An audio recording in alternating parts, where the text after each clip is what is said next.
Hola, buenas tardes. Nos encontramos con el ciclo de conversaciones sobre el modo gótico que ha proyectado el proyecto de investigación Derivaciones del modo gótico de narrativa argentina de generaciones postdictadura. En esta oportunidad nos encontramos con la doctora Mónica Bueno y conversaremos sobre su visión, sus miradas, sus lecturas del gótico.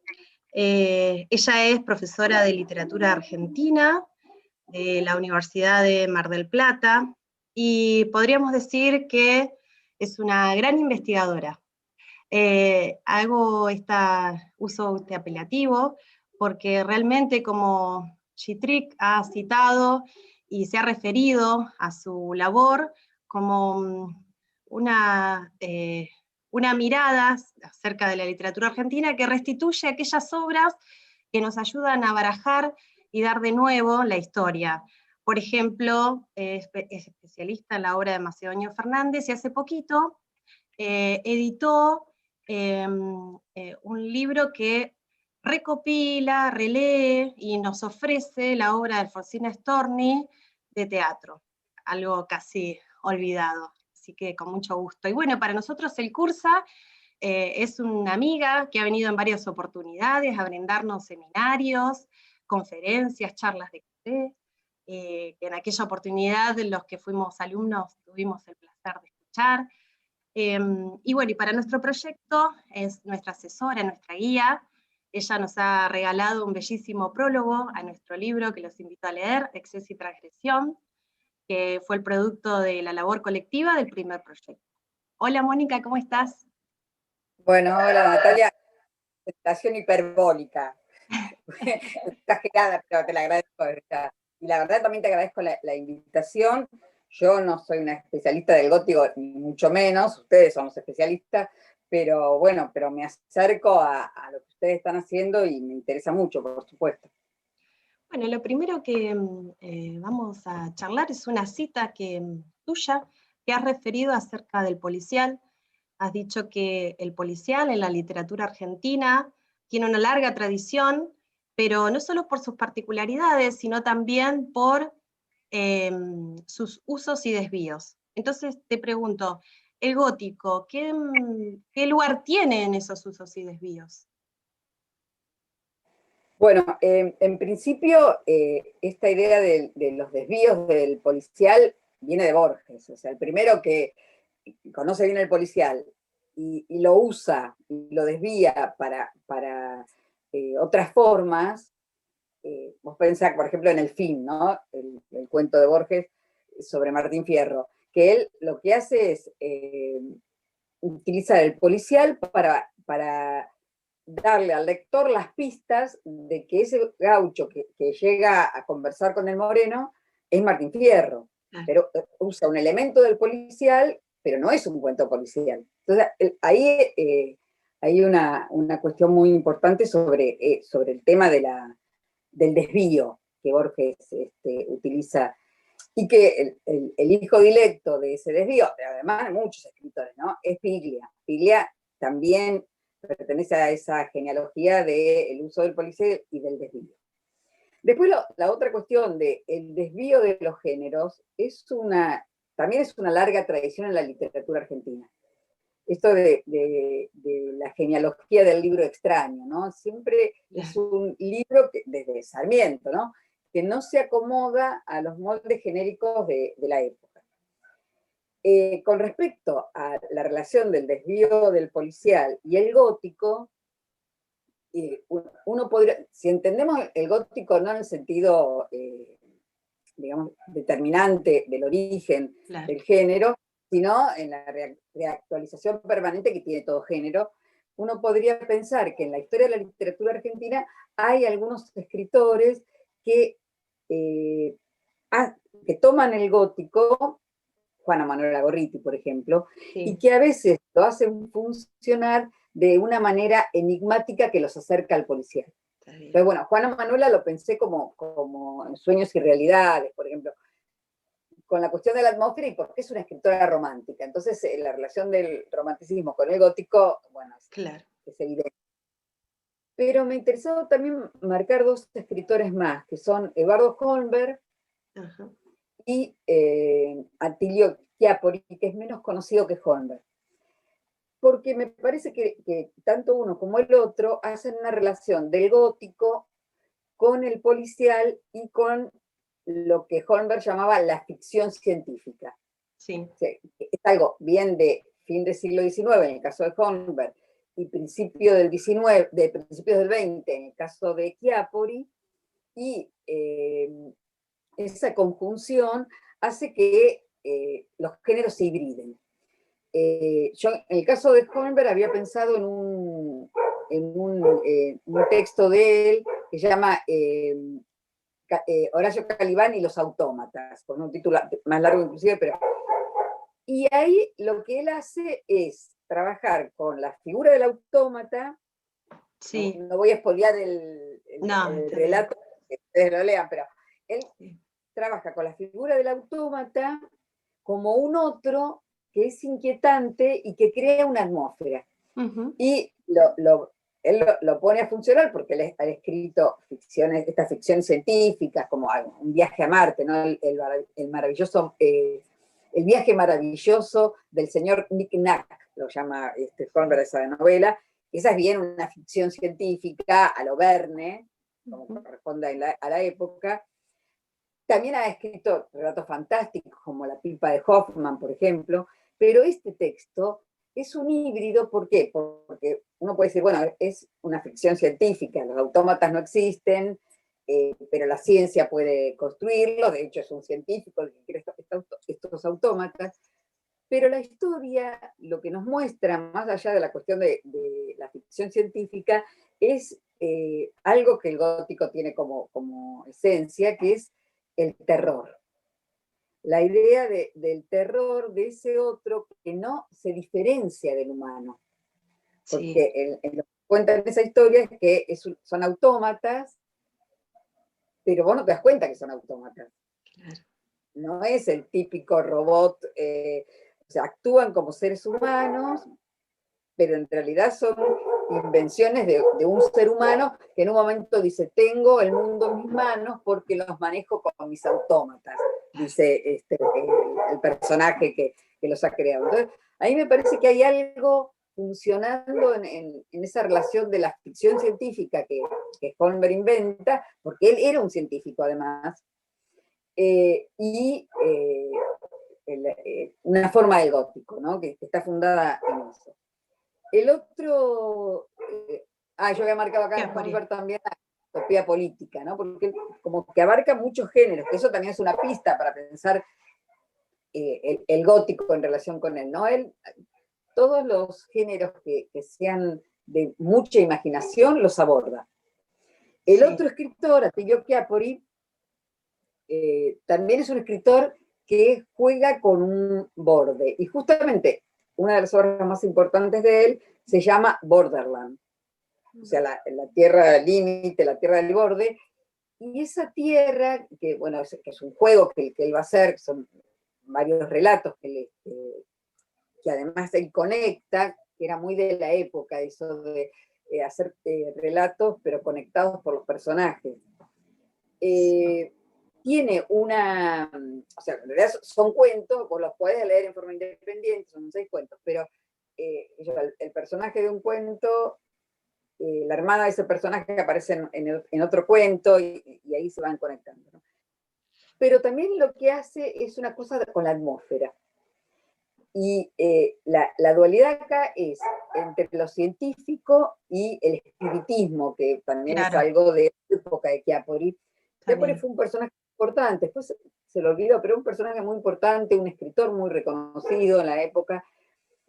Y esta relación entre el espiritismo y la ciencia también crea esa atmósfera de inquietante, ¿no? Donde no solo los personajes saben qué hacer, sino también el lector queda un poco metido en esa atmósfera. Más acá yo había pensado en Pablo de Santis, por ejemplo, ¿no? Ajá. Que Pablo de Santis, siguiendo esa línea, trabaja con la hibridación de géneros. Entonces, pensé en una novela que se llama Los Anticuarios, donde hay un enigma, uno podría decir, bueno, es el policial, Sí. pero cuando empieza a descifrarse el enigma, resulta que hay una cuestión de sangre, digamos, relacionada con el vampirismo, la atmósfera se enrarece muchísimo, y hay una cuestión con lo oscuro, lo secreto, lo que no se puede ver a simple luz. Y más acá todavía había pensado en Samantha Shevin, Sí. que también es una escritora que eh,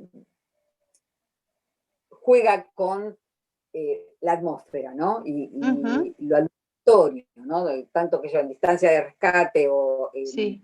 Pájaros en la Boca, eh, ella trabaja esa relación de lo cotidiano, a la manera de Cortázar, con lo extraño. Ella más en una entrevista lo ha dicho, que es lo que le interesa explorar, ¿no? Aquello que de golpe, o sea, está tranquilo, está pasible y de golpe se transforma en otra cosa. Claro. Entonces me parece que ahí también había, o sea, la relación con el policial estaría en el enigma. Hay un enigma que hay que resolver y que hay que investigar para eso. Y en la Bien. resolución aparece lo gótico.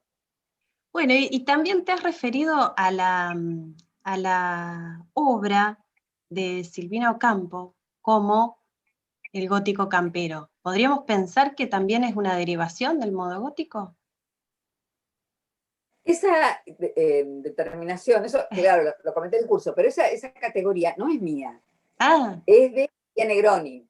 Yo ah, la saqué en el curso porque, bueno, María Negroni tiene una hipótesis muy interesante en los dos libros importantes de ella sobre este tema, ¿no? Que son sí, Museo Negro y Galería Fantástica. Y la hipótesis de ella es que el fantástico, la literatura fantástica latinoamericana, deriva directamente del gótico europeo y norteamericano. sí, Y ella lo prueba. Y en Galería Fantástica, el segundo libro, ella analiza diversos escritores y analiza temáticas sobre lo fantástico, ¿no? Es decir, sobre lo fantástico y el gótico. Ella parte de una presunción. El fantástico latinoamericano eh, tiene la idea de ensanchar al mundo y de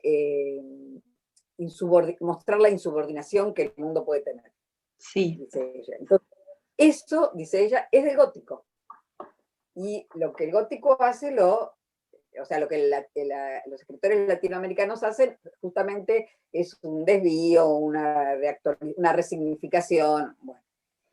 Entonces ella dice, todos los elementos del gótico, como la morada aislada, el puente, la noche, el crimen, inclusive, porque ella claro. trabaja la idea del crimen, pero en el gótico, Sí, de ahí nos daría, con respecto a la pregunta anterior, otra conexión, ¿no? Todos estos elementos vuelven a aparecer en la literatura fantástica latinoamericana eh, de otra manera, pero están. ¿No? Entonces sí, ella, bueno, analiza Cortázar, analiza Borges, y en Galería Fantástica ella toma como tres dispositivos para analizar esa relación. Los juguetes fantásticos, el artista imperfecto, y va tomando distintos autores. sí, Y ahí viene la tercera, la naturaleza fantástica, donde para Silvina Campo ella toma un cuento que es El impostor sí, y habla del gótico campero. bien. O sea, porque como es la naturaleza la que es fantástica, Ujú. ahí estaría, en Silvina estaría la atmósfera en el campo, ¿no? En ese cuento en especial de Silvina. Entonces, Bien. en realidad, por eso digo, la categoría es de María María Negroni. Negroni, que a mí me parece una categoría luminosa para pensar Claro. la categoría y la hipótesis de aquella parte, ¿no? Por eso uno puede pensar, bueno, sí, hay una genealogía ahí fuerte y una relación fuerte, que es lo que ustedes están trabajando, entre el gótico, digamos, la procedencia del gótico y la literatura latinoamericana. Claro. Por eso nosotros notamos que hay una supervivencia del gótico, una revitalización del género en la actualidad, no solamente en el gusto de los lectores, sino también en el gusto de los escritores, que se ve como material de escritura. ¿Qué pensás vos al respecto de eso? Claro, bueno, o sea, Porque vos habría que dar ahí un... hiciste todo un mapa de lectura que culminaste Sí, con Samantha Schweblin, que hiciste del siglo XIX, fuimos ahora al XX y saltamos al XXI, que realmente es muy claro, interesante. Mm, claro, porque me parece que ahí habría como dos cuestiones fuertes, ¿no? El terror como concepto clave, sí, y uno ahí puede hacer una genealogía de la literatura argentina y la relación con el terror. Eso en principio como de Sarmiento, ¿no? sí, La idea del monstruo, del el terror y la relación con lo político. Entonces ahí uno dice, bueno, claro, esa cuestión está fuertemente ligada a los procesos políticos de la Argentina. claro. Eso por un lado. Pero después está uno, digo esto, uno puede pensar en la dictadura militar y cómo representar los efectos de la dictadura militar en la literatura, y ahí, bueno, los escritores lo han marcado, desde Fowell, con el tema de Malvinas y los pichiciegos, a Martín Cohen y 12 de junio, donde el horror tiene un punto de contacto con este modo gótico actualizado. Eh, pero también lo que me parece a mí es que hay nuevas formas del gótico, porque lo real lo muestra de tal manera, o sea, se lo presenta al lector, al autor, al escritor de tal manera, que el escritor debe atender a esas representaciones. Yo pienso en Incardona, por ejemplo, ¿no? Sí, Y un texto de él que se llama El Campito, y que trabaja con esas zonas oscuras, y que tiene que ver con esa forma de un gótico y la ciudad, y las zonas periféricas, y los códigos que no se entienden bien. A mí me parece que, o Subte de Pinedo, ¿no? Que es mucho sí, más apocalíptica. sí, Me parece que esos textos tienen en sí esto que decía Negroni, ¿no? Una reactualización de ciertas constelaciones del modo gótico, eh, en función de la mirada que ellos tienen de lo real sí. como se da en su época. Pero ahí me parece que hay algo fuerte que no Sí, sé ahí qué. vos lo mencionabas, a la cuestión del horror gótico como puesta en tensión con el pasado, que hace una configuración se torna una forma artística, decías vos en un Claro, trabajo, claro, ¿no? Ahí claro, sobre Laura Alcoba, hiciste, los topos de Brusone y los rubios de Albertina Carri. claro. Esto con respecto a la dictadura, claro. Pero hay una Específicamente, cosita sí, con respecto a lo que me preguntaste, que es la cuestión de el terror, el horror, el gótico sí, y las comunidades emocionales. Digo, sí, el concepto de comunidad emocional a mí me sirvió mucho para pensar esto, ¿no? Porque sí, tiene que ver con un modo de los historiadores que hacen la historia de las emociones, que es una línea de la historiografía bastante nueva, y que recupera, digamos, la historicidad del cambio de las emociones. ¿Qué quiero decir con esto? Pensemos en el terror. Bueno, es inherente al ser humano.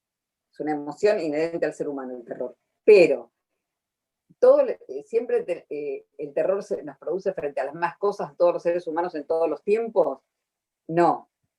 Y ahí estaría el concepto de comunidad emocional, Claro.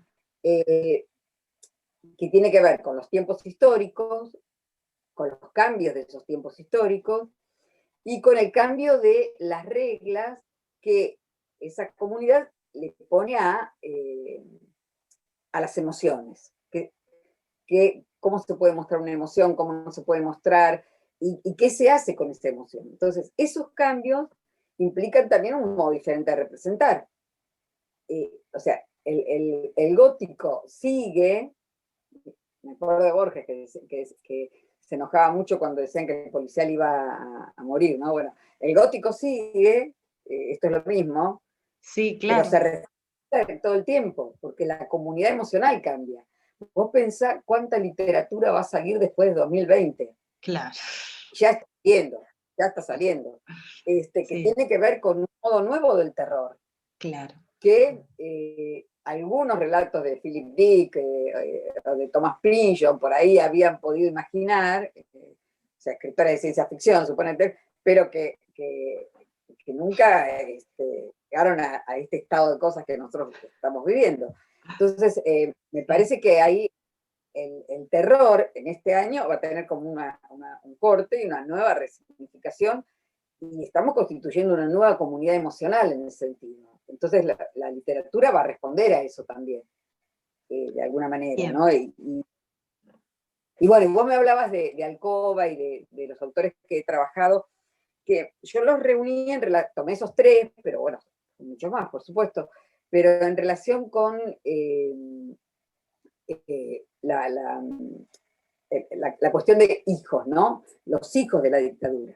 Mientras los padres representaron y contaron de una manera el horror de la dictadura, los hijos logran tener un distanciamiento que les permite una crítica muy fuerte a lo que pasó ahí. No solamente a la represión, sino también a los propios padres.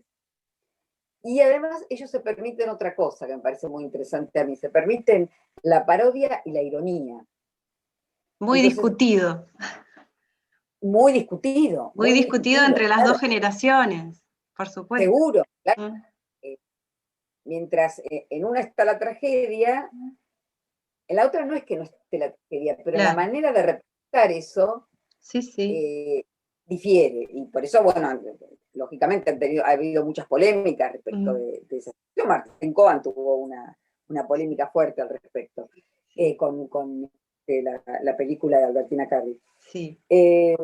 Pero más allá de eso, los modos de representar entre ellos también son diferentes. Y a mí me parece que, por ejemplo, Brusone Ujú. logra que lo acerca un poco al gótico. ¿Por qué? Porque él lo que logra es que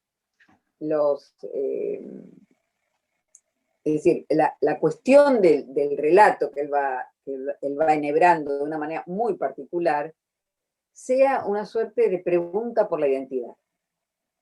Entonces, en esa pregunta por la identidad, que varía, que no es fija, es Sí. absolutamente móvil, que lo larga a territorios insospechados, se acerca peligrosamente al horror y al victimario de sus allegados, ¿no?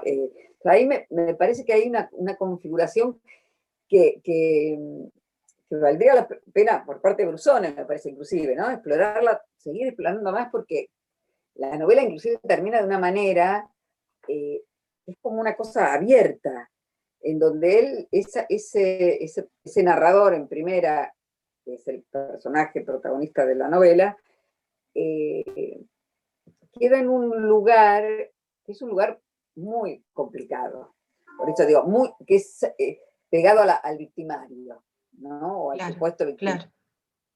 Entonces ahí hay algo del horror y del terror puesto a funcionar que bueno, que queda, para mí queda inconcluso, ¿no? Es decir, que como que Brusone lo larga y lo suelta, Sí, no lo concluye, no lo cierra. sí. Bien, bien. No, recuerdo haber ido alguna vez a un congreso en Celeis y había una mesa de hijos, y recuerdo una gran discusión acerca de todos estos temas y especialmente el uso del humor, o sea, formas del humor, digamos, modos de contar la historia, pero desde su lugar, digamos. Uy, se armó Sí, un se tole armó, tole. me acuerdo, Sí, se armó sí. mucho lío ahí. Pero se nota mucho eso, se nota y está marcando una nueva literatura al respecto. O sea, un modo de contar el horror diferente. Seguro, totalmente, totalmente. Sí. Porque es la representación lo que cambia, el horror está igual. Sí, No es que ninguno de ellos diga, bueno, fue horroroso. Y todos ellos en determinados momentos de sus historias, que en alguno, como el de Laura Alcoba, es mucho más autobiográfico, en el Brusone no, porque él incluso da vuelta la figura.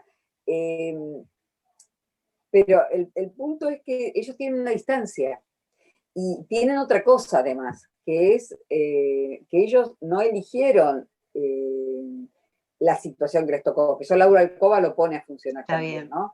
Está Ella estaba metida en la casa de los conejos, y tenía que decir algunas cosas y otras cosas no podía decirlas, pero ella no entendía bien qué estaba pasando, no era una elección. Entonces ahí bien. también hay otro punto que es conflictivo Claro.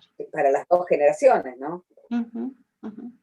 Bueno, Sí, y para ir como cerrando, el diálogo con otras formaciones artísticas que estarían dando, según tu mirada, una nueva forma de estéticas del horror, ¿qué pensás al respecto? O la literatura en diálogo con otras formaciones artísticas. Claro. Bueno, es el juego de las transposiciones, ¿no? Una escritora que a mí también me interesa mucho y que está ahí en ese borde es Mariana Enríquez, ¿no? Es otra escritora que también juega con esa idea de la atmósfera, ¿no? Nuestra parte de la noche es una novela que está ahí en ese punto, ¿no? De ese padre y ese hijo y esa secta.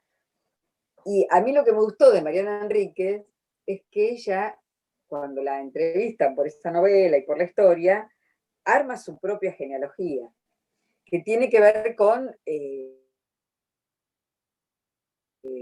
que todos leímos alguna vez, y nombra a Ernesto Sábato, que en la academia es una mala palabra.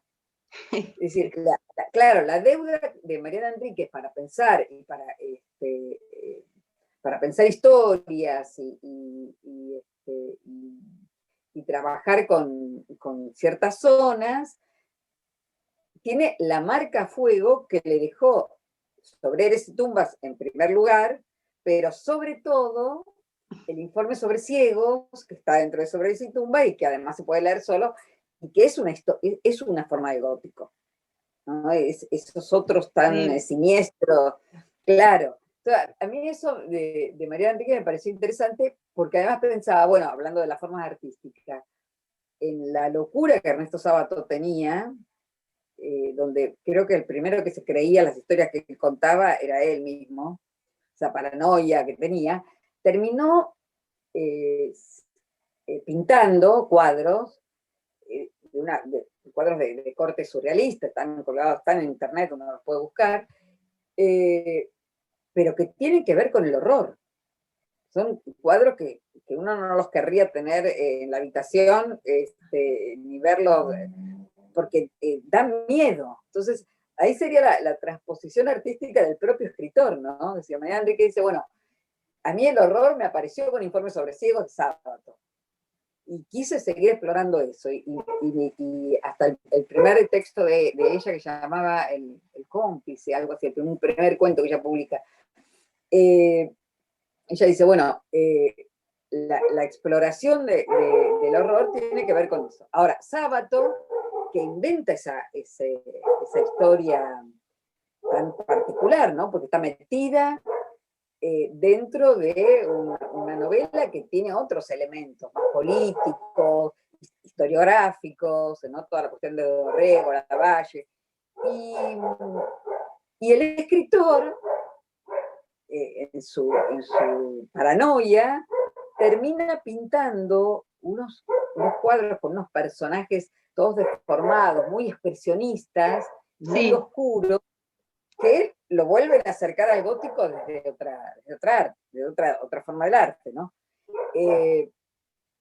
En general, me parece que algo que ha permitido explorar el horror y que está en diálogo con la literatura es la fotografía, porque las técnicas actuales permiten explorar el cuerpo, el rostro, inclusive, bueno, hay grandes artistas sobre eso, ¿no?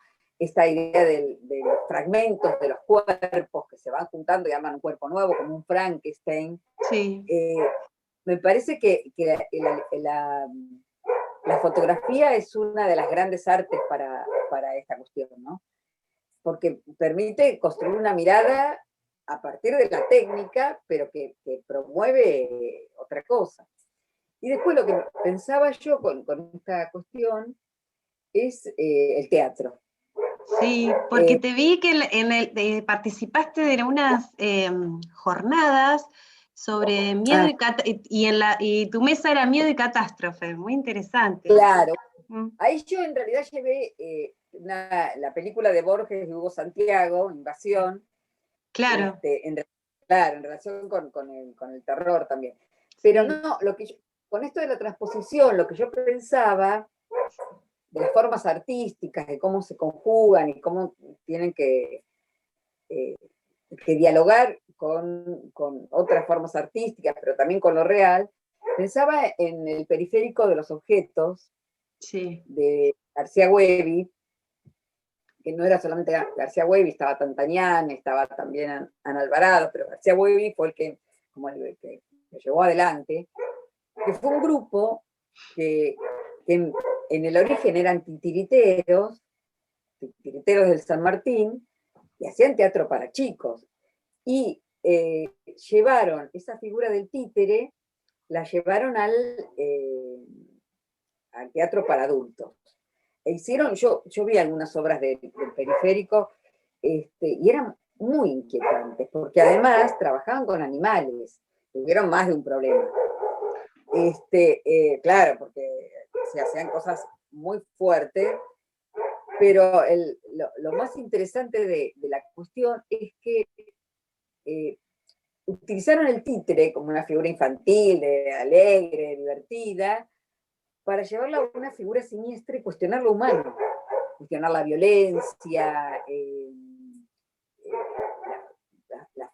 diferentes formas de la violencia, la locura, ¿no? que es otro elemento, me parece interesante. Cuando vos me preguntabas la genealogía, pensaba en una novela vieja que se llamaba La ciudad de los locos, de Soyce Reilly, que es una novela que ahora se reeditó, por suerte, pero que trabaja también con esa idea de la locura como la zona del horror. La locura que es muy Foucaultiana a priori, ¿no? Porque cuando Soyce Reilly escribió esa novela, Foucault no había publicado sus textos sobre la locura. Pero quiero decir, esta cuestión del periférico de los objetos, que también trabaja con la locura, con la incomunicación, un poco siguiendo la línea de Tato Pavlovsky, sí.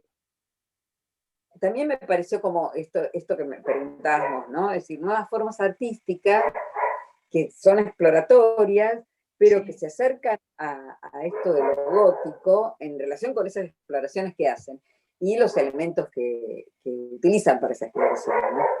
Y creo que me parece que no había puesto. Sí, el teatro, eso me encantó, que fuera el teatro de títeres, me encantó. Bueno, y hablando hay otro autor que quiero nombrar, que me parece muy importante, autor de literatura, pero que tiene que ver con esto de la traslación, ¿no? de hacer forma artística de una experiencia, que es Castelnuovo. Castelnuovo a mí me parece un escritor interesante, y su experiencia en es el instituto para chicos donde él trabajó como maestro, donde después se lo lleva a la literatura y escribe un texto que se llama Larvas, que tiene esto mismo también, ¿no? Son cuentos, pero son relatos de los personajes que él conoció ahí, y esas larvas son monstruosas. Y lo pone a funcionar igual que Silvina Ocampo, ¿no? En la infancia. O sea, lo monstruoso Claro. de lo humano. Entonces me parece que ahí también hay esto de buscar formas artísticas de diferente manera en relación con eso que es inquietante y que tiene como dispositivo el gótico, ¿no? Desde el origen. Bueno, la verdad, Mónica, un gusto. Recuperamos, digamos, de alguna manera, fuimos del siglo XIX hasta el XXI. Para nosotros es muy importante todas tus lecturas y toda tu mirada, cómo vas reconstruyendo, y la verdad que leyendo tus papers, tus ponencias, para dónde vas, digamos, tenés una incursión bastante particular en la cuestión del teatro, en el cual compartimos esa pasión, y también del tango, que me parece que para destacar de tu Sí, bueno, sí, labor también. sí, sí, eso también es un trabajo que ahora inclusive tengo un proyecto con Jorge Dubati de un libro sobre el tango. Ah, qué bueno, qué bueno. Sí, sí, en realidad estoy atrasada yo, ya tendría que tenerlo listo, pero bueno, ¿viste? Bueno, No puedo, pero sí, sí, el tango es una forma muy particular y muy nuestra, y tiene tantos elementos para mostrar y para analizar que sí, lo voy a hacer ese trabajo, sí. ah, qué bueno, bueno, lo esperamos. Bueno, Bueno, gracias. Mónica, nos Bueno, despedimos. extraño, claro, extraño toda esa zona de ustedes que es tan linda. ¿Sí? Bueno, ya Has dejado tus costas y has venido a nuestras costas de Río Negro varias veces, así que lindo, tan lindo, ese río en el medio y las dos ciudades que se miran, me encanta, me encanta. Así que dale un gran abrazo a todos. bueno, hasta pronto, Mónica. Talia, un beso. Un beso.